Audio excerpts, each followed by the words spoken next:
right, MD. We're here with Team MD's own Jon De La Rosa, one of the top pros on the scene, now preparing for his first Mr. Olympia contest. Jonathan, first of all, this is the 50th annual Olympia. It's a historic event, and this is also the one you chose to make your debut at. How does it feel knowing you're going to be on that stage, being part of history? Dream come true. It's the best way I can put it. I never thought that I'd be here, you know, be competing at this level, stepping on the Mr. Olympia stage. I mean, it feels like just yesterday I had pictures of these guys, you know, Flex Wheeler, Dorian Yates, Lee Haney. I had pictures of them on my wall, and now here I am. I'm going to be on the same stage as them. So it's a really cool experience. It's unbelievable. And you know, we talked the other day about this for the magazine, but you know, you actually grew up kind of in the sport because your dad's a bodybuilder, so you were always aware of bodybuilding, and you knew who Mr. Olympia was at any given moment. So, I mean, it's got to be an extra special thing for you to be up there because this is something that's been part of your life since you were probably, you know, a little toddler. Yeah. Well, what does your dad think about all this? When I told my dad I was going to do it, he was like almost in tears. My whole family's coming out. We got 32 people coming out to the Olympia. My grandmother, you know, so everybody's coming out. Everybody knows how long and how hard I've worked for this. And the dream is being realized. It's coming true. And, you know, in 11 weeks, we're going to get there. You know, I know we don't like to make predictions. I think they're bullshit in general. I don't like making them. But, I mean, you know, you were third place at 3 shows in a row, and they were all kind of controversial decisions. A lot of those shows, things could have flip-flopped any number of ways, and other people would have been happy, other people would have been pissed off. But, I mean, you know, the fact that some of these guys might have beat you, but there were people that thought you should have beat some of these guys. I'm not going into specifics here, but, I mean, the point I'm making is you could be easily getting past some of these guys if things, it's going to be a different judging panel, and the improvements you've made. I mean, just talk about that for a minute. When you first turned on the pro scene, what was your weight at your first pro show? First pro show, I was about 220 pounds. Okay. Yeah, 220. Yep. And the most recent show? 241. So a good 20 pounds. Yeah, on a 5'6" on a good day? Yeah, 5'6". That's a significant amount of muscle to gain.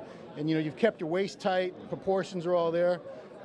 You know, I know we're not thinking too far ahead, but you know, what are your plans for after this? How much bigger do you think you really need to be? I think for me right now, it's about, you know, not putting on too much more size. I think as we bodybuild, we're going to put on size anyways. I think I just have to really focus on that conditioning and coming in. You know, I've been using that term a lot because that's kind of what I'm shooting for, is that Phil Heath kind of crazy detail, crazy condition, and you know, just have stuff popping everywhere. And that's kind of what I'm going to focus on for the Olympia. I don't really care about what my weight's going to be. You know, if I'm 230, I'll be 230 on stage, as long as I'm crazy peeled. You know, if I end up being 240 again, but crazy peeled, then great. But, you know, that's what I'm shooting for. And I like to use your example for the lazy asses out there who think, I can't possibly work a job or anything like that. When I'm not training and eating, I should just be lounging around and watching TV. But what kind of hours? You are the owner of your own store, Nutrition Locker in New Rochelle, New York, where you and your wife Swan own and operate. What kind of hours do you put in to your business? I'm in there 70, 80 hours a week, between traveling for shows like this, on the weekends, and, you know, family time, and, you know, there's a bunch of stuff that I end up doing throughout the day, training, of course. So yeah, there's really no excuses, guys. Go out there. If you really want it, you can do it, you know. And this is something I remember you've told me before, is you actually feel better when you're busy. You feel more productive. You don't like to have a lot of downtime hanging around doing nothing.